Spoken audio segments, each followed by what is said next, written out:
For more latest videos and updates, please subscribe our channel and hit the bell icon.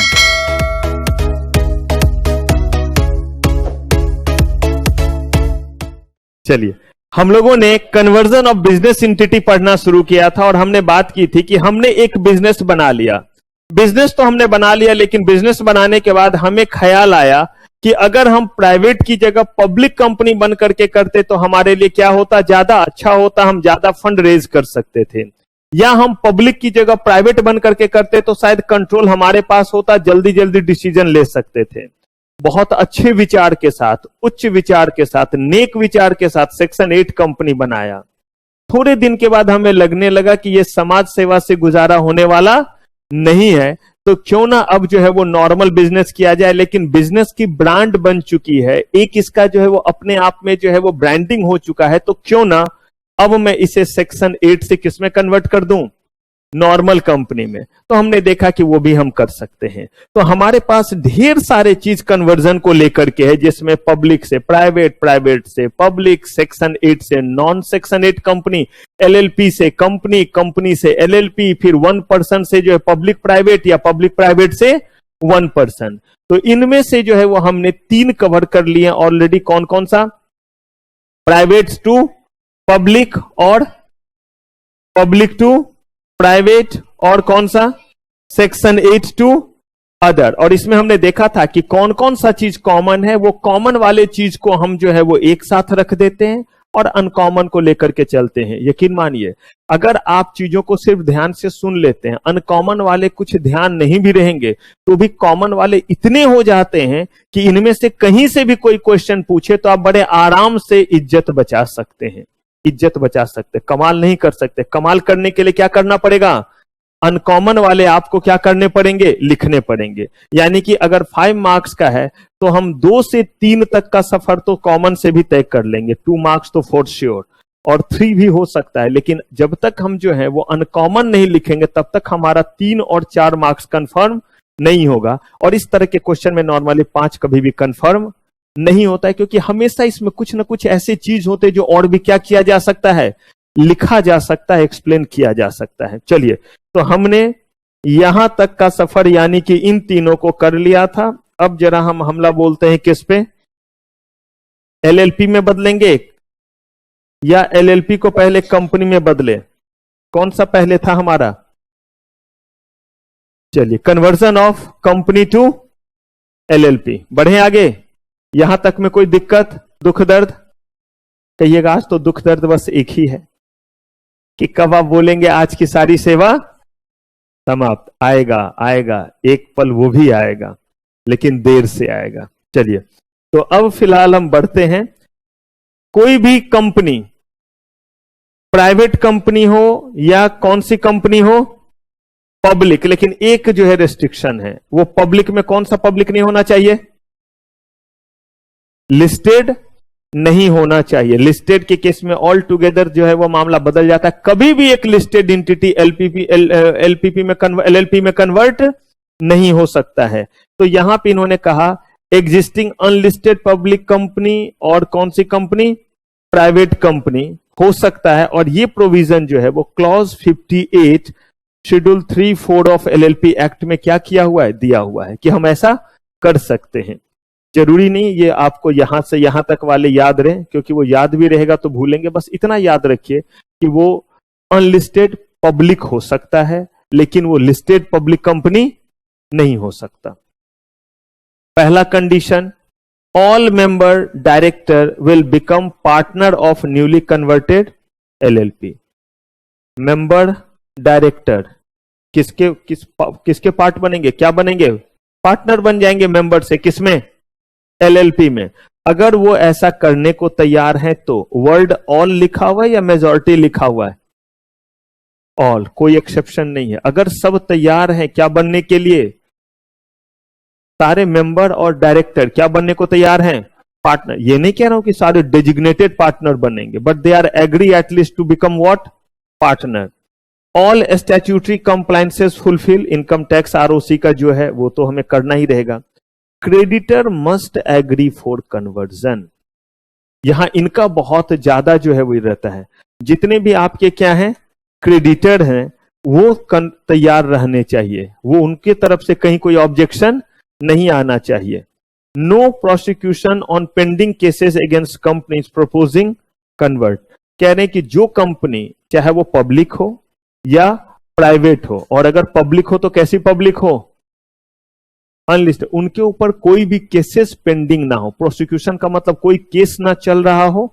अगर case का फैसला हो चुका है तो कोई इशू नहीं है, लेकिन कोई भी ऐसा केस ना हो जो अभी क्या हो, पेंडिंग हो। रीजन ये है कि उसी कंपनी के नाम से आपको पुकारा जाएगा, जजमेंट उसी के नाम से होगा, कोर्ट में उसी के नाम से समन जाएगा, नोटिस जाएगा, कल को कोर्ट ऑर्डर करेंगे। अगर इंसॉल्वेंसी का ऑर्डर करना रहा तो इंसॉल्वेंसी का ऑर्डर करेंगे उस कंपनी के नाम से, आप तो इंसॉल्वेंट ही नहीं होंगे, क्योंकि अब आप कंपनी है ही नहीं, आप किसमें बदल गए हैं, एलएलपी में। आपका ठिकाना कुछ और हो गया। इसीलिए बोला कि कोई पेंडिंग केस नहीं होना चाहिए। There should be no pending e forms of company. जितने भी तरह के आपके ई फॉर्म्स भेजने थे, चाहे वो एनुअल अकाउंट का हो, एनुअल रिटर्न का हो, चाहे और कोई भी आरओसी को जो फॉर्म्स भेजने रहते हैं, वो कोई भी पेंडिंग पड़ा हुआ ना हो। रीजन ये है कि एलएलपी के फॉर्म्स अलग जाते हैं और कंपनी के फॉर्म अलग जाते हैं। कंपनी का एनुअल रिटर्न अलग फॉर्म में जाता है, एलएलपी का अलग जाता है, इसलिए कोई फॉर्म भी पेंडिंग ना हो। There should be no open charges for or against the company. Open charges का मतलब है कि जुर्म तो साबित नहीं हुआ है, लेकिन कोई केस भी जो है वो फाइल नहीं है। अगर ऐसा है तो उस केस में जो है आप कन्वर्जन के लिए नहीं जा सकते। ना केस पेंडिंग होना चाहिए, ना आपके कोई चार्ज फ्रेम हुआ होना चाहिए। जितने भी क्रेडिटर हैं सबका क्या होना चाहिए, कंसेंट होना चाहिए। सारे मेंबर, सारे डायरेक्टर जो हैं वो तैयार हैं क्या होने के लिए, एलएलपी में पार्टनर बनने के लिए। और जितने भी आपके जो हैं वो अथॉरिटी हैं, उन अथॉरिटी के पास जिस जिस तरह का आपका कंप्लायंसेस है, वो सारे कंप्लायंसेस आपने क्या किया हो, फुलफिल किया हो। अगर ये आप करते हैं तब आप जो है वो प्रोसेस की तरफ बढ़े। अगर ये फुलफिल नहीं होता है तो आगे प्रोसेस के लिए जाने की जरूरत नहीं है। तो चलिए बढ़े अब प्रोसेस के लिए। या आप बोलिएगा कि हमारे केस में कंडीशन ही फुलफिल नहीं हो रहा है, हमारा क्लास यहीं तक, कंडीशन फुल। हाँ फिर से बोलिए। ओपनिंग चार्जेस का मतलब है कि कोई भी ऐसा चीज जिसपे चार्ज क्रिएटेड है दैट इज नॉट ओपन, इधर had been framed and closed, open नहीं है। इसका मतलब है कि आपने अगर कोई एलिगेशन लगाया बट एलिगेशन रिजॉल्व हो गया और वो केस में बदला ही नहीं। पहले चार्ज, सीपीसी सीआरपीसी पढ़ा था आपने, पूछा तो मैं भी कुछ पूछूंगा। सीआरपी जब हम लोग पढ़ रहे थे क्रिमिनल प्रोसीजर कोड, तो क्रिमिनल प्रोसीजर कोड का क्या था प्रोसेस बताइए। सबसे पहले क्या होता था, ये मत बोलिएगा सर हमने कुछ नहीं बोला है, जिसने बोला उन्हीं की तरफ देखो और उन्हीं से पूछो। पहला स्टेप क्या था,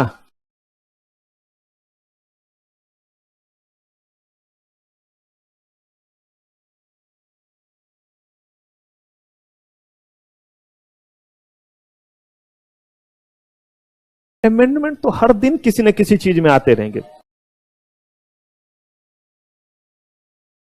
जैसे ही एक में आएगा सीआरपीसी, सीपीसी, इनमें चेंज आएगा तो असर किस पे होगा, और अगर एविडेंस एक्ट पे आएगा तो किस पे होगा। तो चेंज का क्या मतलब होता है, अनगिनत चेंज तो इस बीच में कंपनी लॉ में आ गए हैं। ना आपको पहले वाला पता था ना नया वाला पता है। अनगिनत चेंजेस जो है वो इस बीच में जो है वो फेमा में आया, तो फेमा तो अभी आप ताजा ताजा ही पढ़ेंगे तो नया ही पढ़ेंगे। इस बीच में जितने भी चेंजेस आपको आए, डिपोजिटरी आपने पढ़ा है, आपको पता चला कि इस बीच में चेंज आए थे वो डाला गया या नहीं, सब करके कराया गया। तो ये चेंज तो हर दिन आपके, क्यों मैं आपको जो है अभी भी सबसे पहले बुक इधर दे रहा हूं लेकिन मॉड 2 का नहीं देता, क्योंकि ये बहुत बड़ा जो है वो मॉड 2 आपका जो है खास करके इकोनॉमिक लॉ में फेमा, और इधर आपका जो है वो सेबी। ये दो बॉडी ऐसे हैं जैसे इनको मेरे तरह ही हैं, इनको चैन नहीं मिलता है, इनको कुछ ना कुछ करते रहना है, और ये हर कुछ दिन पे क्या करते रहते हैं, अमेंडमेंट। यकीन मानिए इधर तकरीबन 10 दिन में 12-13 नोटिफिकेशन फेमा में है। मतलब जो भी पहले बुक होंगे वो या तो उसको ठीक करेंगे या उन्हें पता है बच्चे को कुछ पता ही नहीं है। और फर्क क्या पड़ता है इस अमेंडमेंट से, उन्हें ऐसा लगता है, लेकिन फिर मुझे चैन नहीं आएगा, क्योंकि अगर उस बुक में या नोट्स में लिख दिया गया, एक तो जो नोट्स में है वो आप पढ़ ले तो गनीमत है, जो उसमें नहीं है, समझ रहे हैं आप मेरी बातों को, बड़ाई कर रहा हूं, जो उसमें नहीं है उसके लिए तो और हिसाब किताब नहीं, तो जो आने होंगे वो आएंगे। फिलहाल जो है उतना आप बता दीजिए, मैं भटका नहीं हूं, मुझे याद है मैंने क्या पूछा था।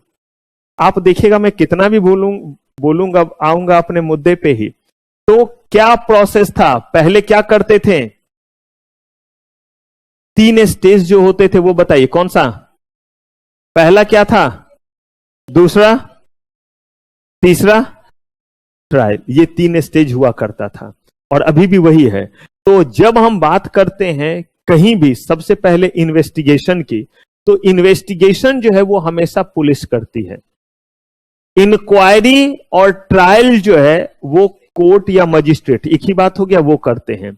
तो चार्ज का मतलब है, ओपनिंग चार्ज का मतलब है कि it is not converted into inquiry or trial, it is under what, investigation. तो अगर कोई चार्ज है, पुलिस अभी इन्वेस्टिगेशन के लिए गई हुई है, अगर पुलिस ने चार्ज फ्रेम कर दिया then it will go to inquiry और तब वो हो जाएंगे पेंडिंग केसेस। और अगर वो कहां तक है तो वो कहला जाएगा ओपन चार्ज। अभी इन्वेस्टिगेशन खत्म, या तो चार्ज फ्रेम होगा या सीधे बोल दिया जाएगा कि इस पे कोई चार्ज जो है वो नहीं बनता। आपने मेरे ऊपर कोई इल्जाम लगा दिया, ये थोड़ा ना है मेरे ऊपर सीधे केस चलना शुरू हो जाएगा, नहीं, चार्ज पहले देखा जाएगा फ्रेम हो रहा है या नहीं, तो पता चलेगा नहीं ये तो झूठ बोल रहे हैं, उस दिन तो सुबह से शाम तक जो है वो ये स्टूडेंट के साथ थे, तो ये फलाने जगह जो है किसी का खून कैसे कर सकते हैं। मान लीजिए अगर ऐसा कोई मामला आया तो इसका मतलब चार्ज क्या हुआ, फ्रेम नहीं होगा, लेकिन जिस बीच में ये चल रहा है वो क्या कहलाएगा, ओपन चार्जेस। तो ओपन चार्जेस भी नहीं होने चाहिए किसके ऊपर, चाहे वो अनलिस्टेड पब्लिक कंपनी हो या प्राइवेट कंपनी हो। आइए पहला स्टेप क्या करें, बुलाएं बोर्ड मीटिंग, बुलाइए। कितने दिन पहले नोटिस भेजना पड़ेगा, मिनिमम 7 दिन पहले नोटिस भेजेंगे और उसमें क्या रहेगा, एजेंडा, बस एजेंडा नीचे दिया हुआ है, एजेंडा है, रेजोल्यूशन पास करना है और इन प्रिंसिपल अप्रूवल चाहिए किस चीज के लिए, कंपनी को किसमें कन्वर्ट करने के लिए, ठीक है। इसके अलावा डेट टाइम प्लेस वेन्यू तय करना पड़ेगा किस चीज के लिए, शेयर होल्डर्स की क्या बुलाने के लिए, मीटिंग बुलाने के लिए। शेयर होल्डर्स की मीटिंग इसलिए बोल रहा हूं, एजीएम ईजीएम कुछ भी हो सकता है, कुछ नहीं लिखा है तो इसका मतलब ईजीएम होगा, इसीलिए क्योंकि एजीएम तो अपने टाइम के अकॉर्डिंग चलता है। डायरेक्टर को ऑथराइज करेंगे क्या करने के लिए, या तो डायरेक्टर या कंपनी सेक्रेटरी को क्या भेजने के लिए, नोटिस भेजने के लिए। अब यहां पे एक और एस्पेक्ट ये देखिए, ऑब्टेन डिन for all those designated partner who do not have what, डिन ऑलरेडी। अगर किसी के पास पहले से क्या नहीं है, डिन। मुझे एक चीज बताइए, अगर डिन नहीं था तो वो डायरेक्टर कैसे थे कंपनी में, रुकिएगा रुकिएगा रुकिएगा, बोलना नहीं है, जरा सा इस पॉइंट को देखिए। आप लोगों को बड़ा मजा आने लगा कि अरे ये तो कॉमन कॉमन चीज है, बढ़ते चलो बढ़ते चलो बढ़ते चलो। तो अब जरा यहां पे रुकते हैं और जरा मुझे बताइए कि कंपनी में जब डिन नहीं था तो डायरेक्टर कैसे थे जो कह रहे हैं कि अब डिन लेना जरूरी है। 30 सेकेंड सोचने के लिए।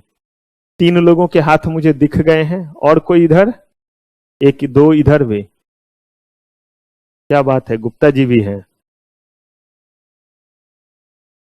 मानसी भी हैं। इसका मतलब मैंने कुछ बहुत मजाक वाला क्वेश्चन पूछा है क्या, हाथ और उठते जा रहे हैं। चलिए बताइए पहले, तानिया गुप्ता।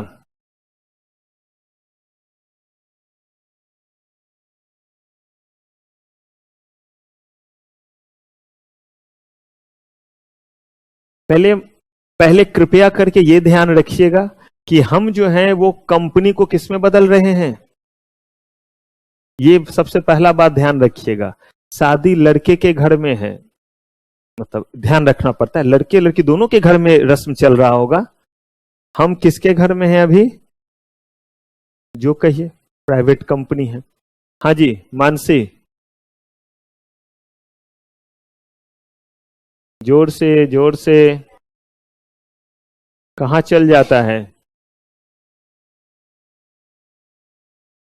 चलिए और आते हैं।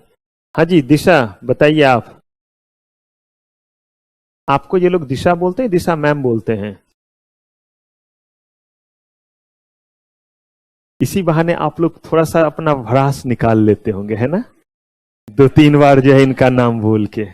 मेरे नाम का तो कोई नहीं है, नहीं तो पक्का है उसके आगे पकिया लगा देते।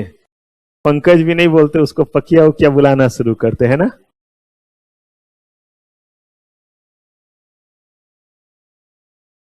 हम लोग जो है ना, सुरेश रैना एक क्रिकेटर हैं, सुने होंगे ना? तो कभी भी सुरेश रैना नहीं बोलते हैं। हम और मेरे भाई, खास करके हम लोग दोनों, हम लोग बोलेंगे कौन खेल रहा है? चचा रैना है। मेरे चाचा का नाम जो है वो सुरेश है। तो बताइए, शायद पिंकी बताना चाह रहे हैं। नहीं चाह रहे। बहुत अच्छा किया। मुस्कान, खुशी, देख रहे हैं कि मैं उधर देख रहा हूं तो बोले हाँ ये ठीक है। खुशी बोलो लेकिन उधर ही बोलो। बताइए, आपने हाथ भी उठाया था।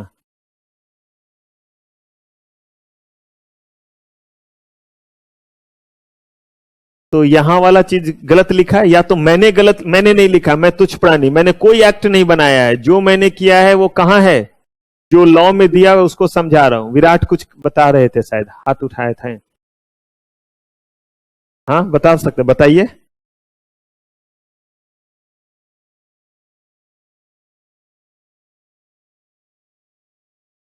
ठीक कह रहे हैं, लेकिन और थोड़ा अच्छे से बोल दीजिए।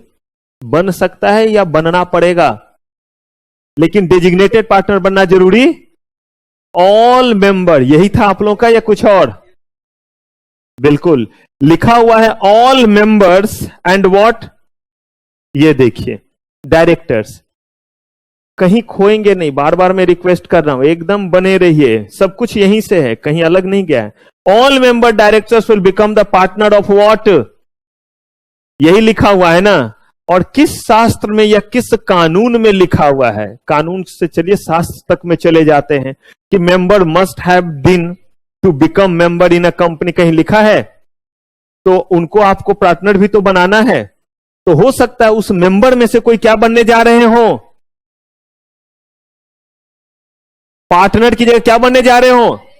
Designated partner. मैंने आपको शुरू में ही बोला था, पार्टनर होना जरूरी। इट इज नॉट रिक्वायर्ड कि सारे के सारे कौन से पार्टनर बन जाएंगे, डेजिग्नेटेड। लेकिन अगर इसी मेंबर में से कोई अगर बनने के लिए जाएगा तो क्या होगा, उसके पास होना तो चाहिए डीन। और अगर नहीं है तो क्या करे, डीन एक्वायर करे। हाँ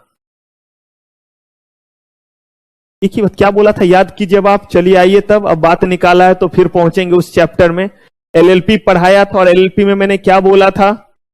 if anybody has been then it is not required to take what, लेना जरूरी नहीं। और चूंकि ये कंपनी की बात कर रहे हैं, इसीलिए हमने ये चीज बोला है कि चूंकि वो कंपनी से निकल करके आ रहे हैं, इसीलिए हम कह रहे हैं कि उनके पास डिन है तो अच्छी बात है, नहीं तो क्या ले लेंगे, डिन। अगर किसी ने डिन ले लिया है तो ऐसे केस में उनको जो है वो अलग से जो है वो डेजिग्नेटेड पार्टनर्स का जो डीएनआईपी लेने की जरूरत क्या है, पूरा चीज डीपीआईएन, डेजिग्नेटेड पार्टनर्स आइडेंटिफिकेशन नंबर, अलग से लेने की जरूरत नहीं है। इसीलिए चलिए अब यहां बढ़िए आगे। अब बुलाइए जनरल मीटिंग। हो गया जनरल मीटिंग, रिजोल्यूशन क्या कर लिया, ठीक है, रिजोल्यूशन पास। अगर कहीं भी थक जाए तो बोलिएगा सर रिजोल्यूशन पास नहीं हुआ, प्रोसेस यहीं पे क्या हो गया, खत्म हो गया।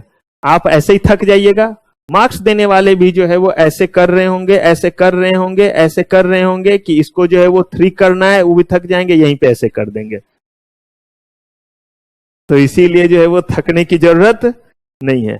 Application for nameability on LLP portal. अब यही चीज है। अब ये तो आप कह ही नहीं सकते कि सर, या मुंह नहीं ये बना सकते कि ये हमने नहीं पढ़ा है, क्योंकि एलएलपी मैंने भी पढ़ाया है। एलएलपी का नेम लेने के लिए हम एलएलपी रन का इस्तेमाल कर सकते हैं या नहीं? एक और काम कर सकते हैं, कौन सा? वेरी गुड, फिलिप पे। डायरेक्टली फिलिप पे भी जा सकते हैं। ठीक वैसे ही कंपनी का नाम लेना है तो भी हम रन से भी जा सकते हैं और स्पाइस से भी, स्पाइस प्लस से भी जा सकते हैं। तो यहां पे हमने क्या कर लिया, नेम के लिए किस पे गए, रन एलएलपी के थ्रू गए, और along with the board resolution passed by the company, और हमने क्या कर लिया, नेम ले लिया किसका, एलएलपी। ठीक है। फाइलिंग ऑफ इनकॉर्पोरेशन डॉक्यूमेंट कहां पे? एलएलपी पोर्टल पे। यही अगर हमारा जो है कंपनी रहता, यानी एलएलपी से कंपनी की तरफ जाते हैं तो स्पाइस प्लस का यूज करते हैं। कंपनी से किस पे जा रहे हैं? तो किससे आ रहे हैं वो जरूरी नहीं है, क्या बनने जा रहे हैं वो जरूरी है। तो बनने क्या जा रहे हैं? तो फिलिप यूज करें या स्पाइस प्लस? ये लीजिए फिलिप। और इसमें क्या करेंगे? कुछ डॉक्यूमेंट लगाएंगे। देखिए ये सारे document, proof of what? Registered address, subscription seat signed by the promoter, latest utility bill of registered office, NOC of owner of registered office. अगर आपने किस पे लिया हुआ है? रेंट पे है। अगर अपना है तो ओनरशिप प्रूफ देना पड़ता है। Notice of consent and appointment of what? Designated partner. रुकिए जरा, कंसेंट जो दिया जाता है यहां पे कौन देंगे? Designated partner. किस बात का? That I am giving my consent, that I am agree to work as what? ऐसे ही बोलना नहीं है, सिर्फ सुन के रखिएगा। ऐसे ही जो है वो कंपनी के केस में जब कंपनी का इनकॉर्पोरेशन होता है तो जो डायरेक्टर्स होते हैं उनका भी कंसेंट लिया जाता है और वो अपना कंसेंट देते हैं कि I am agree to work as director. एक ही बात हुआ, डेजिग्नेटेड पार्टनर और वहां क्या बोलते हैं? डायरेक्टर। और वो एक खास फॉर्म में होता है। आपको बताना है वो फॉर्म जो है वो कौन सा है।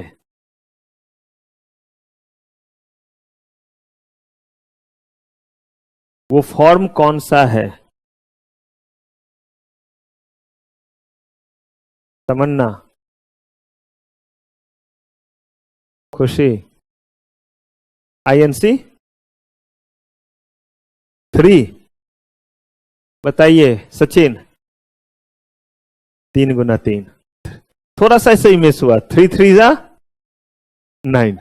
तो आईएनसी कौन सा? 9। एकदम सब रिवाइज करेंगे। सबको तो एक ही जगह बताया था, किसी के कान में मंत्र थोड़ा ना फूका था, तो फिर क्यों भूल जाते हैं? कुछ लोगों को याद रहता है, कुछ लोग बिल्कुल। और जबकि इस पे हमने चर्चा भी की थी, ये बता के कि कुछ फॉर्म वगैरह याद रह जाए तो ठीक है। अब देखिए, ऐसे इसीलिए पूछ दिया कि यकीन मानिए अब आईएनसी 9 बहुत दिन तक याद रहेगा। तो इसीलिए जो है वो कभी कभी जब कोई चीज पूछा जाए तो उसमें आप थोड़ा कोशिश कीजिए आंसर जहां तक है। चलिए यहां पे जो है वो आईएनसी 9 जाएंगे नहीं, क्योंकि जो है वो डायरेक्टर से कंसेंट नहीं चाहिए। क्या कंसेंट चाहिए? कि वो डेजिग्नेटेड पार्टनर बनने के लिए क्या है? तैयार है। डिटेल दीजिए एलएलपी का, कंपनीज का, पार्टनर का और डेजिग्नेटेड पार्टनर्स का सारा नाम, पता और वो किस प्रोफेशन में है सब बताइए। अगला स्टेप क्या करेंगे? अब एप्लीकेशन दीजिए। क्या करने के लिए? कन्वर्जन के लिए। किसको? Company into LLP. एलएलपी तो बना लिया ना, अब कन्वर्ट कीजिए। फॉर कन्वर्टिंग जो है वो क्या करेंगे? Form 18 must be filed in documents के साथ। ये सारे डॉक्यूमेंट्स लगाइए। Statement of shareholder, incorporation document, asset and asset liabilities, NOC, approval from body authority required or particulars of pending from court or tribunal. अगर कहीं भी किसी भी तरह का कोई केस पेंडिंग था तो उस केस में जो है वो आपको उनका क्या लगाना पड़ेगा? उनका भी जो है वो आपको जो है वो डिटेल लगाना पड़ेगा कि हाँ ये चीजें हैं, ये केसें जो एनसीएलटी के पास क्या पड़ा हुआ है? पेंडिंग पड़ा हुआ है। Drafting of limited liability partnership agreement. अगर हम कंपनी बना रहे होते तो जरूरत नहीं होता, क्योंकि वहां हम क्या बनाते हैं? एमओए बनाते हैं, हमारा एओए रहता है, इसको हम अल्टर करते हैं। लेकिन यहां पे ये चीज नहीं होकर के बल्कि हमें नया चीज बनाना पड़ेगा। वो क्या है? अगर कोई चीज बना रहता है उसमें चेंज करते हैं तो अल्ट्रेशन बोलते हैं। ये तो बना रहे हैं पहली बार, तो क्या बनाएंगे? एलएलपी एग्रीमेंट बनाएंगे। एलएलपी एग्रीमेंट बनाया। It is not necessary to have LLP agreement signed at the time of incorporation, बल्कि कितना समय हमें मिल जाता है? Within how many days? ठीक है, रुकिएगा। ऐसे ही कंपनी के केस में दिया हुआ है कि it is not required to give dash या must have dash to mention in MOA at the time of incorporation. It can be done later in the form of dash within dash day। सुन लिया? ठीक है, dash हटा करके सीधे बताते हैं। कंपनी के केस में भी ऐसा दिया हुआ है कि अगर कंपनी का इनकॉर्पोरेशन कर रहे हैं तो वैसे केस में एमओए में पूरा एड्रेस देने की जरूरत नहीं है, सिर्फ स्टेट बता दीजिए और बाकी आप किस फॉर्म में भेज सकते हैं बाद में, और कितने दिनों के भीतर, 30 डेज। कौन सा फॉर्म? INC 22। आपके पास मौका, अगर आपने सब कुछ स्पाइस में दे दिया तो कोई बात नहीं है, नहीं तो आप क्या कर सकते हैं, 30 दिन के भीतर भी आप जो है वो दे सकते हैं और वो वैलिड माना जाएगा। वैसे ही यहां पे कह रहे हैं आप 30 दिन में भी क्या जमा कर दीजिए, LLP एग्रीमेंट, और ये उसी समय देने की जरूरत नहीं है जिस समय आप LLP को क्या कर रहे हैं, इनकॉर्पोरेट कर रहे हैं, उसी समय देने की जरूरत नहीं है। ठीक है, अब इसमें कह रहे हैं कि LLP में क्या क्या मेंशन रहेगा। तो अगर आपको ध्यान हो तो ये बहुत डिटेल में हमने ऑलरेडी पढ़ा था कि LLP एग्रीमेंट में क्या क्या होना चाहिए। यहां पे तो कुछ कम ही बात लिखी हुई है, वहां हमने पूरा का पूरा 2 पेज में यही देखा था कि LLP के एग्रीमेंट में क्या क्या क्लॉज होता है। तो name, partners, contribution, share, profit sharing ratio रहेगा, right and duty of partner, propose business, rule for governing LLP। अब अगला काम क्या होगा, issuance of face certificate of incorporation कौन प्रोवाइड करेगा, रजिस्ट्रार ऑफ LLP ही हमें प्रोवाइड करेगा। तो issue a certificate of registration किस फॉर्म में, form 19। The certificate of registration issued shall be conclusive evidence, यानी अब इसका मतलब हुआ कि हम जो है वो कंपनी से क्या बन गए, LLP जो है वो बन गए। Effect of conversion from company to LLP, company क्या माना जाएगा, डिसॉल्व माना जाएगा। रजिस्ट्रार ऑफ कंपनी जो है वो कंपनी का नाम अपने रजिस्टर से क्या कर देगा, हटा देगा। Conversion does not affect what, liability, obligation and agreement. ऐसा इसीलिए although we tried a lot कि सारे क्रेडिटर से क्या मिल जाए, NOC मिल जाए, कोई क्रेडिटर ऑब्जेक्शन ना करे, but there could be a chance कि कुछ क्रेडिटर तक बात नहीं पहुंच पाया या चीज उस समय निकल के नहीं आया, और आपने जो उस चीज को किया था आप सोचते हैं कि हम LLP बना करके अपने पुराने पाप क्या कर लेते हैं, उससे हमें मुक्ति मिल जाती है। कहा नहीं, वो तो आपके साथ साथ चलेगा। अगर पुराना कोई भी लायबिलिटी है जब भी निकल करके आएगा तो उस LLP को इसको क्या करना पड़ेगा, मेड गुड करना पड़ेगा। यानी कि नेम कन्वर्ट करने से, डिसॉल्व भी हो जाने पे कंपनी जो है वो आपका लायबिलिटी खत्म नहीं होता है अगर आपने कन्वर्ट किया। लेकिन अगर आपने कन्वर्ट नहीं किया, सिर्फ क्या कर दिया है, डिसॉल्व, तब उस केस में कोई अकाउंटेबिलिटी नहीं होती है। ये बस अंतर है, डिसॉल्व किया और क्या कर लिया यहां, कन्वर्ट। तो ऐसे कंपनी, दोनों केस में डिसॉल्व हो रहा है, लेकिन अगर डिसॉल्व हुआ लेकिन not due to conversion, normally dissolve किया क्योंकि बिजनेस नहीं चलाना है, लायबिलिटी खत्म हो जाती है, सब कुछ खत्म, पुराना सारा हिसाब clear. But if it is dissolve due to what, conversion, तो आपकी जो भी लायबिलिटी है वो लायबिलिटी क्या रह जाएगी, लायबिलिटी आपकी इंटैक्ट रह जाएगी और लायबिलिटी में कोई भी चेंज नहीं आएगा। On conversion of company into LLP, assets of company will be transfer to, ठीक है, तो एसेट ट्रांसफर हुआ तो लायबिलिटी भी लेंगे या नहीं लेंगे, ऊपर ही लिखा हुआ है, सारे लायबिलिटी इनके साथ साथ ही रहेगा।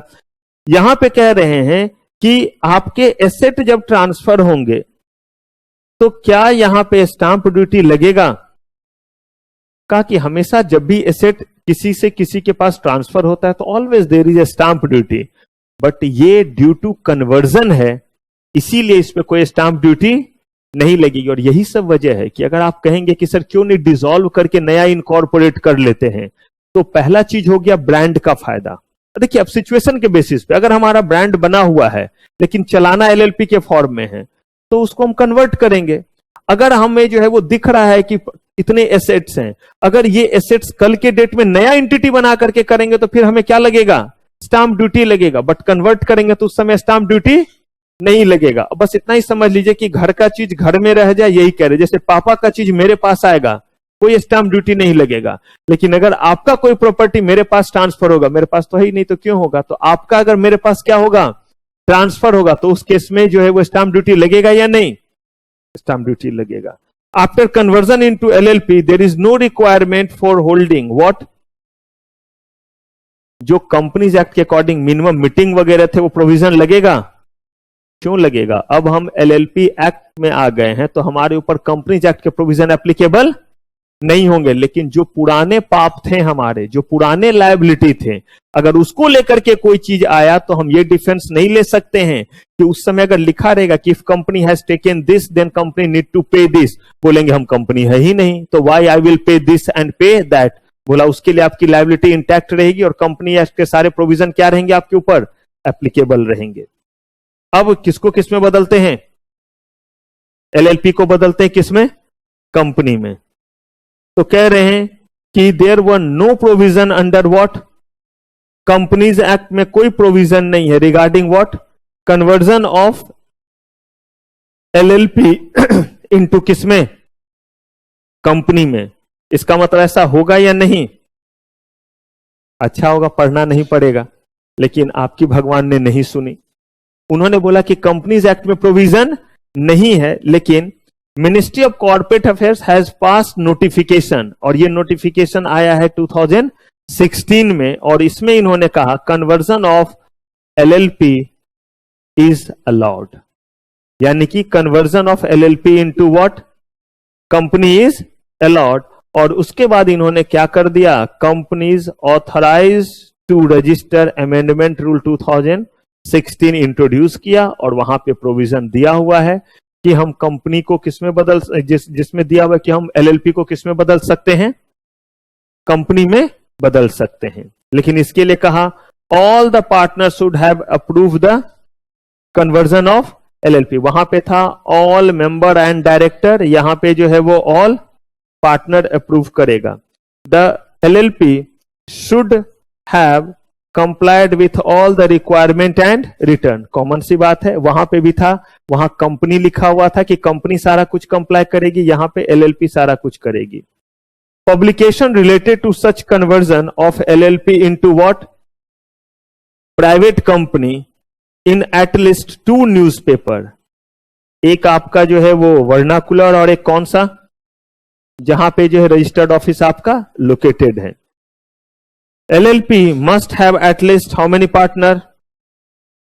2 partners who are required for incorporation of what? अगर प्राइवेट है तो 2 पार्टनर को क्या बनना पड़ेगा?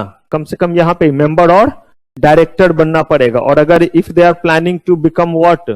पब्लिक कंपनी, तो लिस्टेड नहीं हो सकता इमीडिएटली। तो अगर पब्लिक होगा तो ऐसे केस में क्या होगा? 7 पार्टनर होंगे। There should be no open charges और अगेंस्ट द कंपनी। देखते हैं इसमें जो है पब्लिक को लेकर के और कहीं आगे कुछ कहा हुआ है। चलिए पहला काम क्या करेंगे? अप्रूवल ऑफ नेम लेंगे। तो अप्रूवल ऑफ नेम आपने ले लिया। अप्रूवल ऑफ नेम लेंगे तो आपको जो है वो वर्ड लिमिटेड या क्या लगाने पड़ेंगे? Private limited. तो आप रन फॉर्म के जरिए ऐसा कर लीजिए, क्योंकि कंपनी तो ऑलरेडी इनकॉर्पोरेटेड, इसलिए स्पाइस की जरूरत नहीं है, क्योंकि सिर्फ अभी आपको क्या रोकना है? नेम। देखिए अगर सिर्फ नेम एबिलिटी चेक करना है तो आप रन के थ्रू जाइए। अगर आपको एक ही बार में सारा प्रोसेस करना है जिसमें टैन, पैन, डॉक्टर, आपके डायरेक्टर का डिन, ईएसआई, पीएफ, आपका जो है प्रोविडेंट फंड का जो है वो रजिस्ट्रेशन, ये सब अगर करना है तो एक ही साथ स्पाइस से काम हो जाएगा। Securing what? Digital signature and DIN लेना पड़ेगा, ले लिया। Filing of form URC 1। अब इसमें क्या करेंगे? After getting approval, name approval मिल गया ROC से, अगर मिल गया तो फाइल कीजिए कौन सा फॉर्म? URC 1। और कौन कौन सा डॉक्यूमेंट लगाएंगे? List of member, name, address, shares held them appropriately, जैसे उसमें भी हमने लगाया था।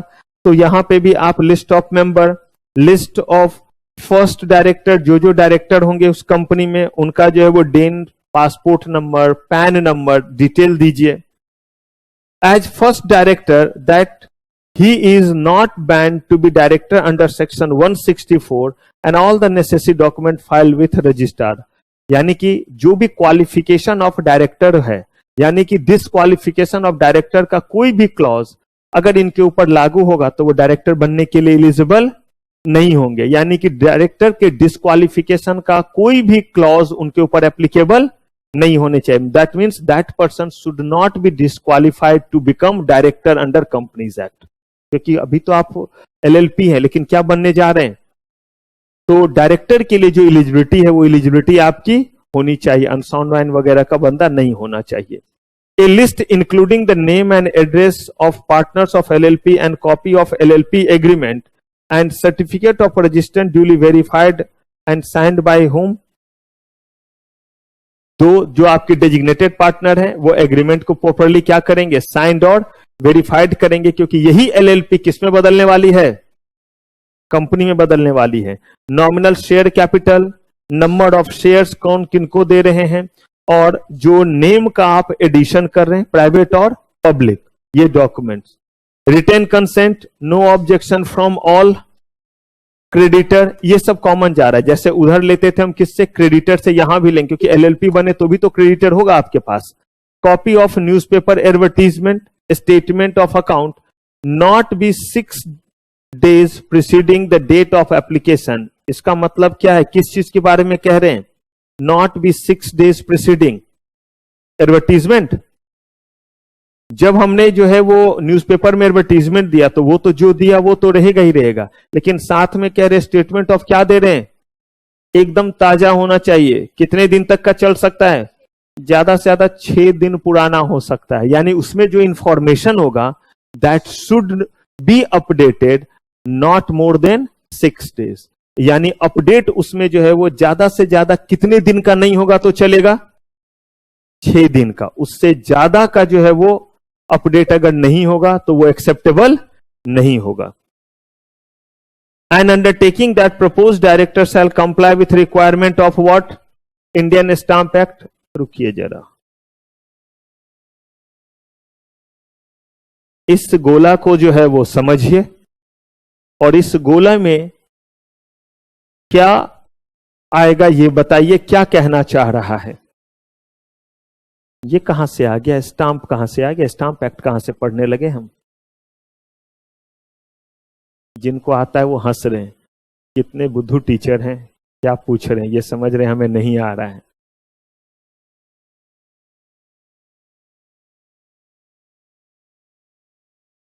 जिनको जिनको आता है सब हाथ उठाइए। आपको नहीं आता है? अच्छा, इसीलिए आप हंस रहे थे। अच्छा, ये दुखी के हंसी थे, दुख के हंसी,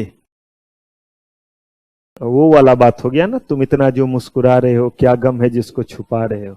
और मुझे लगा कि इनको आ रहा है, इसीलिए सोच रहे कि कितना बच्चा वाला क्वेश्चन पूछ रहे हैं। ठीक है, तो इधर एक ने हाथ उठाया, और कोई नहीं? और किसी को नहीं आ रहा इधर? नहीं, इधर इन्होंने उठाया था। एक बार फिर से पढ़िए तुरंत। इसमें ऐसा क्या है जो नहीं आएगा? किसको किस में बदलने जा रहे हैं?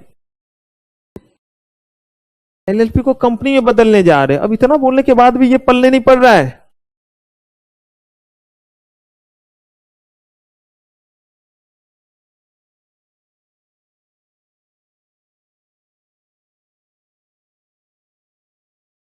हाँ, वेरी गुड। बड़ा सिंपल सा चीज है।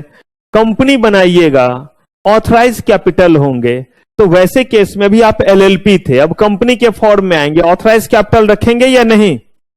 ऑथराइज कैपिटल के बेसिस पे आपको आरओसी फी, स्टाम्प ड्यूटी देनी पड़ती है या नहीं? जितना ऑथराइज कैपिटल होगा उतना ज्यादा क्या लगेगा? तो कह रहे हैं कि डायरेक्टर इस बात के लिए सहमत हैं। द अंडरटेकिंग, दैट अंडरटेकिंग का मतलब वो मान रहे हैं, द प्रपोज डायरेक्टर से comply with the requirement of, कह रहे हैं कि एलएलपी से हम किसमें बदलने जा रहे हैं? कंपनी में। मंजूर है, जो भी पैसे लगेंगे डायरेक्टर देने को क्या है? अपने जेब से नहीं, मतलब फर्म से ही देंगे, लेकिन हमारे तरफ से सहमति है। एक copy of latest income tax return, ये एलएलपी का होगा कंपनी का होगा? एलएलपी अभी है ही, एलएलपी बनने जा रहा है ना कंपनी। कंपनी से एलएलपी में बदलते तो कंपनी का होता। In case of a company intended to be registered as a company limited by guarantee, limited by shares भी हो सकता है, और लिमिटेड बाय, अगर लिमिटेड बाय शेयर्स है तो कोई बात नहीं है, ऊपर का चीज उसमें फिट आ गया कि आप जो है स्टाम्प ड्यूटी पे करेंगे।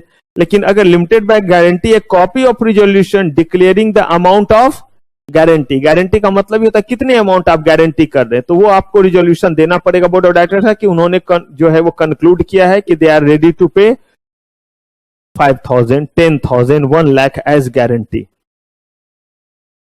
अब देखिए फाइलिंग ऑफ व्हाट, देखिए जैसे वहां पे हमने जिक्र किया था ना, फिलिप आया था तो हमने नहीं बोला था कि अभी हम क्या बना रहे हैं, वहां पे हम जो है वो कंपनी से एलएलपी बना रहे थे। तो किससे हम आए हैं वो मतलब नहीं रखता है, क्या बनने जा रहे हैं। तो बनने जा रहे थे एलएलपी, तो हमने फिलिप दिया था। यहां पे जो है वो एलएलपी से क्या बनने जा रहे हैं, कंपनी, तो कौन सा फॉर्म भरेंगे, और उसी में जो है वो स्पाइस एमओए और एओए जो है हम फाइल करेंगे। वहां पे भी हमने बनाया था ना एग्रीमेंट, जब हम कंपनी से एलएलपी में बदल रहे थे तो हमने जो है वो एलएलपी एग्रीमेंट तैयार किया था। अब क्या तैयार करेंगे, एमओए और एओए, स्पाइस फॉर्म भरेंगे, उसमें साथ में हम जो इलेक्ट्रॉनिकली लगा सकते हैं। Conversion of 1% company into public company और ए प्राइवेट कंपनी। चलिए पहले एलएलपी वाले चीज को थोड़ा सा देख लेते हैं। एलएलपी से बदलना कंपनी, कंपनी से बदलना एलएलपी, दोनों चीज करते वक्त बस छोटी सी बात ध्यान रखनी है। एक तरफ जो है वो एलएलपी में फॉर्म अलग जाते हैं, एलएलपी में फिलिप जाता है, और इधर जो है वो आपका स्पाइस जाता है, और इधर आपके जो है वो कंपनीज के सारे फॉर्म जाते हैं। तो थोड़ा ध्यान रखिएगा कि किस तरफ जा रहे हैं। देखिए प्राइवेट से पब्लिक में जाते हैं, फॉर्म जो है वो कॉमन रह जाता है। अगर फॉर्म का नाम एक है तो वो दोनों में कॉमन रह जाएगा, लेकिन अगर हम एलएलपी से जा रहे हैं कंपनी, या कंपनी से जा रहे हैं एलएलपी, तो दोनों का फॉर्म नंबर और फॉर्म का टाइप भी अलग अलग है। तो इसीलिए यहां ध्यान रखना होगा। एक तरफ एमओए और एओए रहता है, यही प्राइवेट से पब्लिक कर रहे होते हैं तो एमओए चेंज करो, एओए चेंज करो, दोनों केस में यहां पे जो है वो चीज ही बदल जाता है। कंपनी है तो एमओए और एओए, और अगर एलएलपी है तो एलएलपी एग्रीमेंट जैसा चीज हम लोग यूज करते हैं। आइए अब जरा बात करते हैं हम लोग 1% company, conversion of 1% company into किस में, ठीक है, पब्लिक और प्राइवेट कंपनी में। जल्दी बताइए 1% कंपनी के लिए कुछ एस्पेक्ट, एक दो पॉइंट बताइए। एक ही मेंबर होगा, और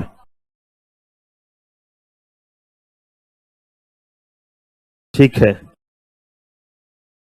बहुत सारे कंप्लायंसेस उनको वेवर मिला हुआ है, लेकिन फिर यही है कि क्रेडिबिलिटी भी थोड़ी कम रहती है।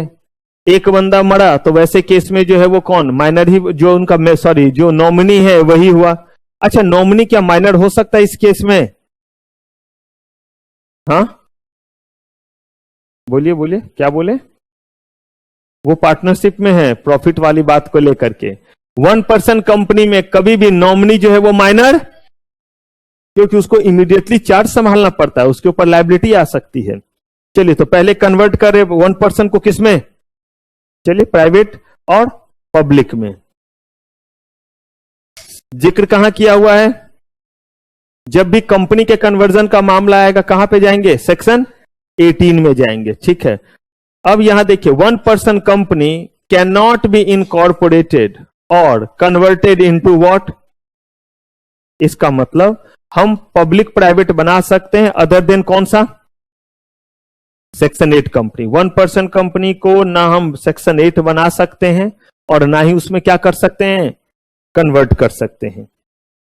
बोर्ड मीटिंग बुलाइए, नोटिस दीजिए, एजेंडा भेजिए, कितने दिन कम से कम पहले, कम से कम 7 दिन पहले जो है आप जो है वो नोटिस दीजिए, ठीक है। The main agenda for this board meeting क्या होगा, रिजोल्यूशन पास करना है भाई, इन प्रिंसिपल अप्रूवल चाहिए, क्या करने के लिए, 1% कंपनी को किसमें बदलने के लिए, पब्लिक या प्राइवेट कंपनी में बदलने के लिए। डेट टाइम प्लेस वेन्यू तय कीजिए, शेयर होल्डर्स की क्या बुलाने के लिए, मीटिंग बुलाने के लिए, जहां पे कौन सा रिजोल्यूशन पास कीजिएगा, स्पेशल रिजोल्यूशन पास कीजिएगा। ऑथराइज कीजिए पर्सन को जो कि नोटिस और एजेंडा किसको भेज सके, शेयर होल्डर्स को भेज सके। मेमोरेंडम को आपको क्या करना है, ऑल्टर मेमोरेंडम आपको जो है वो 1% company to company and required alteration in MOA and AOA. 1% company का भी एमओए होता है और एओए होता है, लेकिन आपको उसको क्या करना पड़ेगा, ऑल्टर करना पड़ेगा, क्योंकि यहां तो 1% का कॉन्सेप्ट होता है। और अगर आप जो है पब्लिक प्राइवेट कर रहे हैं तो 2 या फिर 7, डायरेक्टर 2 या फिर 3, ऐसे करके आपका प्रोविजन रहेगा। डायरेक्टर या कंपनी सेक्रेटरी को ऑथराइज कीजिए, नोटिस भेजने के लिए रिजोल्यूशन पास कीजिए। और नंबर ऑफ डायरेक्टर जो है वो क्या कीजिए, सबसे पहले आपको इंक्रीज करना पड़ेगा। रीजन ये है कि 1% कंपनी में अगर सिर्फ एक ही डायरेक्टर है तो आपको प्राइवेट के लिए कम से कम 2 और पब्लिक के लिए क्या चाहिए, 3, क्या बताइए, क्या समस्या, करूं मदद? टू ऑथराइज कंपनी सेक्रेटरी, सारे काम करने के लिए, जितने भी तरह के डॉक्यूमेंट होंगे साइन करने के लिए, कॉरेस्पॉन्डेंस के लिए। To approve new draft what, MOA और एओए, इन दोनों को क्या करने के लिए, अप्रूव। ये सब आपका वैसे ही कॉमन है जैसे पब्लिक और प्राइवेट का कन्वर्जन कर रहे थे। इसलिए बार बार कहूंगा, दिमाग पे जो है वो बर्डन नहीं, बल्कि ये सीखिए कि कौन सा चीज सिर्फ ऐसा है जो हमें क्या करना है, नया हमें याद रखना है, जो ऑलरेडी पहले से किया उसको याद रखने की जरूरत नहीं है।